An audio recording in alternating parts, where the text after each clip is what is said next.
In Thursday's LA Democratic debate will happen after food service workers and a subcontractor at Loyola Marymount University resolved a labor dispute. The dispute had threatened whether the presidential debate would happen.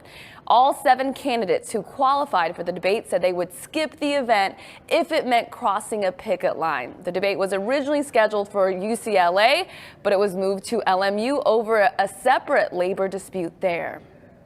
And we will have special live coverage after the debate on Thursday. It's expected to end at 7 p.m. and we'll bring you live reports and reaction and analysis from local experts. That's right here on CBS Sen Los Angeles right after the debate. Yeah, some really intense moments on stage tonight. The candidates first went after President Trump and said he was corrupt and deserved impeachment. But as the debate went on, they went after each other. In the 6th and smallest debate yet. We need to restore the integrity of the presidency, of the office of the presidency. Democrats vying to unseat President Trump immediately weighed in on his historic impeachment. If the president claims that he is so innocent, then why doesn't he have all the president's men testify? The 2020 presidential candidates spent much of their time trying to set themselves apart on the economy. Billionaires in wine caves should not pick the next president of the United States. I am literally the only person on this stage who's not a millionaire or a billionaire. Other issues on the minds of voters, like climate change, also dominated the night. If we are going to treat climate as the threat that it is, we are going to have to partner with the Chinese. We have got to, and I've introduced legislation to do this, declare a national emergency. And of course, the debate taking place here in California, which offers the biggest prize of delegates on Super Tuesday. Are you willing to commit tonight to running for a second term if you're elected next November? No, I'm not willing to commit one way or another. Here's the deal. I'm not even elected one term yet, and let's see where we are. Despite a historically diverse field, Thursday night's event featured only 2 women and only 1 candidate of color. It's both an honor and disappointment to be the lone candidate of color on the stage tonight. I miss Kamala, I miss Corey, though I think Corey will be back.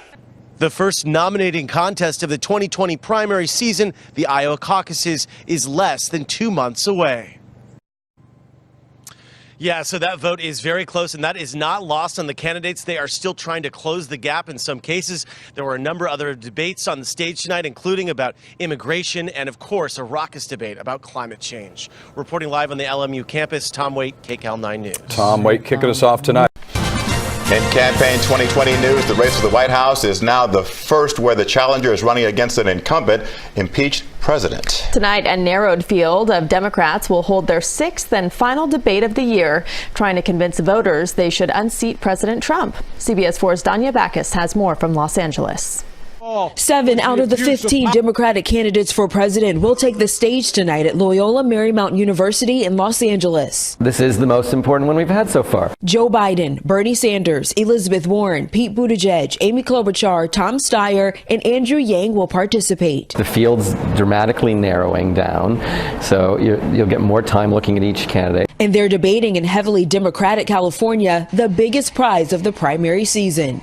Tonight's debate comes just 1 day after President Trump's impeachment. That topic is sure to get some attention, but the candidates will also be trying to set themselves apart from their Democratic rivals. A CBS News Battle Tracker poll shows although Democratic voters overwhelmingly support impeachment, they want to hear more about the candidates' plans to beat President Trump. While the Democrats preach diversity, for the first time in this election cycle, the debate will not feature a Black or Latino candidate. Cory Booker, Tulsi Gabbard, and Julian Castro all failed to meet the fundraising or polling thresholds needed to qualify. But that seems to still violate the Democratic ideal that these candidates can go and make their case in these early contests and see what happens.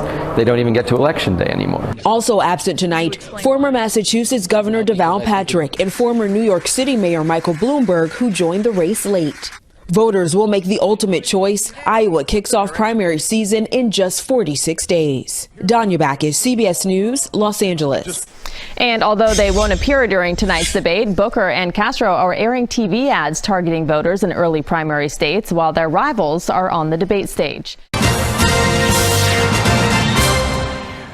Thursday's Democratic presidential debate at Loyola Marymount University is on. The labor showdown with the food service workers is apparently over. The United Here Local 11 union has been battling for a contract with the Sodexo company since March. The union threatened to picket the debate.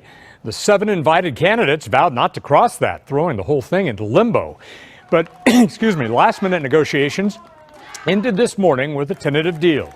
Candidate Senator Elizabeth Warren, who got the ball rolling on a potential boycott, congratulated the parties on ending the standoff. Working families are faced with 2 options. They can back down or they can roll up their sleeves and get in the fight.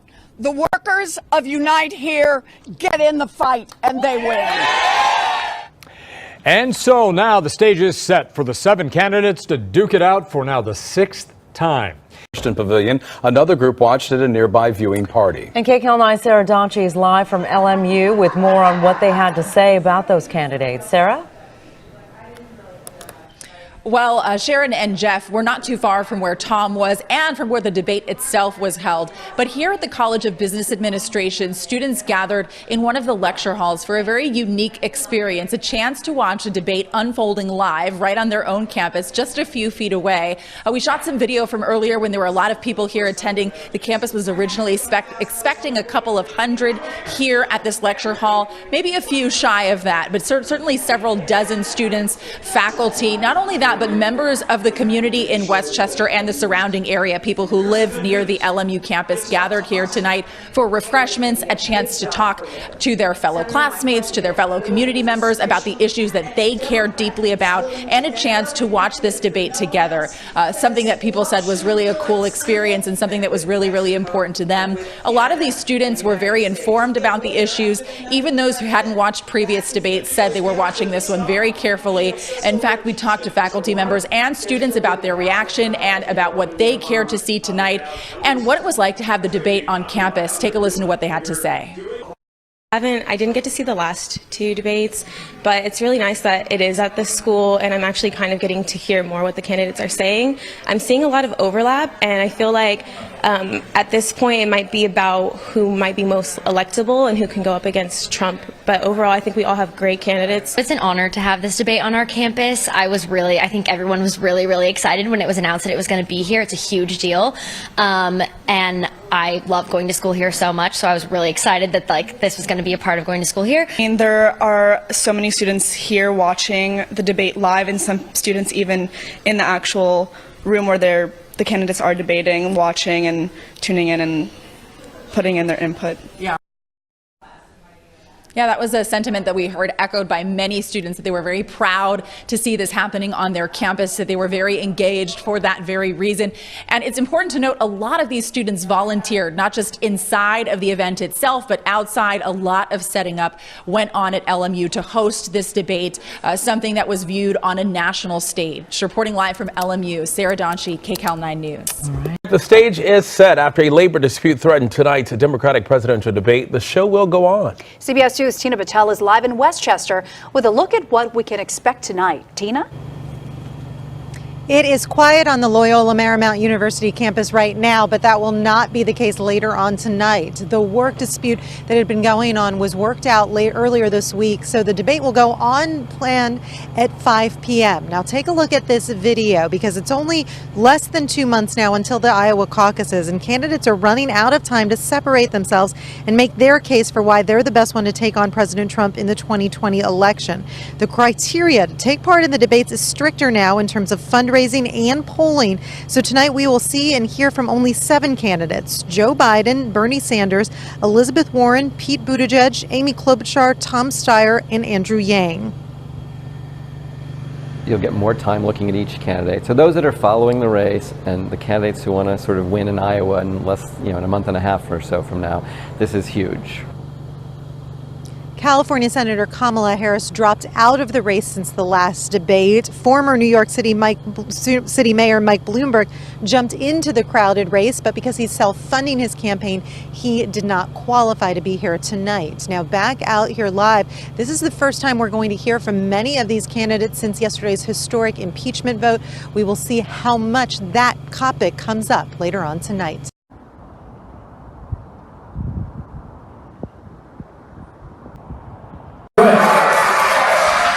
And before the break, you seemed to imply that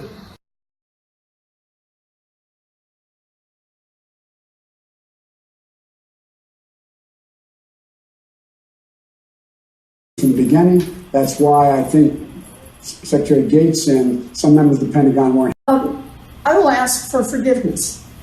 I know that sometimes I get really worked up, and sometimes I get a little hot. I don't really mean to.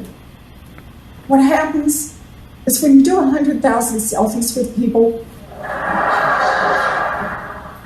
you hear enough stories about people who are really down to their last moments. Look, the mayor wants billionaires to pay one tuition for their own kids. I want a billionaire to pay enough to cover tuition for all of our kids, because that's how we build a future. Presidential campaign right now, as we speak, is funded in part by money you transferred, having raised it at those exact same big-ticket fundraisers you now denounce. Vice President Biden, I'd like to ask you, 3 consecutive American presidents have enjoyed stints of explosive economic growth due to a boom in oil and natural gas production. As president, would you be willing to sacrifice some of that growth, even knowing potentially that it could displace thousands, maybe hundreds of thousands of blue-collar workers in the interest of transitioning to that greener economy? The answer is yes. The answer is yes, because the opportunity to see him thrown out of office now, I find, is dumbing down the presidency beyond what I even thought he would do. You know, is any wonder that if you look at the international polling that's been done, that the Chinese leader is rated above the American president? Since I haven't spoken on this, got a chance. Number one, the reason we're the country we are is because of immigration.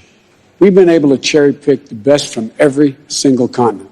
The people who come here have determination, resilience. They are ready to stand up and work like the devil. We have 24 out of every 100 children in our school today is Hispanic. The idea that we are going to walk away and not provide every opportunity for them is not only stupid and immoral, but it's bad for America. They are the future of America, and we should invest in them. Everybody will benefit from it, every single American, and you should get used to it. This is a nation of immigrants. That's who we are. That's why we're who we are. That's what makes us different, and we should invest in them. Thank you, Mr. Biden. Senator Klobuchar, you have your hand up. It's clear why Americans can't agree on impeachment. We're getting our news from different sources, and it's making it hard for us even to agree on basic facts. Congressional approval rating, last I checked, was something like 17%, and Americans don't trust the media networks to tell them the truth. The media networks didn't do us any favors by missing the reason why Donald Trump became our president in the first place. If you turn on cable network news today, you would think he's our president because of some combination of Russia, racism, Facebook, Hillary Clinton, and emails all mixed together. But Americans around the country know different. We blasted away 4 million manufacturing jobs that were primarily based in Ohio, Michigan, Pennsylvania, Wisconsin, Missouri. I just left Iowa. We blasted 40,000 manufacturing jobs there. The more we act like Donald Trump is the cause of all of our problems, the more Americans lose trust that we can actually see what's going on in our communities and solve those problems. What we have to do is we have to stop being obsessed over impeachment, which unfortunately strikes many Americans like a ball game where you know what the score is going to be, and start actually digging in and solving the problems that got Donald Trump elected in the first place. We have to take every opportunity to present a new positive vision for the country, a new way forward to help beat him in 2020, because make no mistake, he'll be there at the ballot box for us to defeat. I don't agree with your statement that people think this is going to be a great job creator. This is a modest improvement over what we have right now. It would allow, hopefully, Mexican workers to organize into unions, independent unions, and be able to negotiate decent contracts. Tell me, you're going to add 84% more, and there's not going to be higher taxes? At least before he was honest about it. Oh, Joe. It's going to increase personal taxes. They're going to be... That's right. We are going to increase personal taxes. And I'd like to ask you, 3 consecutive American presidents have enjoyed stints of explosive economic growth due to a boom in oil and natural gas production. As president, would you be willing to sacrifice some of that growth, even knowing potentially that it could displace thousands, maybe hundreds of thousands of blue-collar workers in the interest of transitioning to that greener economy? The answer is yes. The answer is yes, because the opportunity for those workers to transition to high-paying jobs, as Tom said, is real. We're the only country in the world that's ever taken great crises and turned them into enormous opportunities.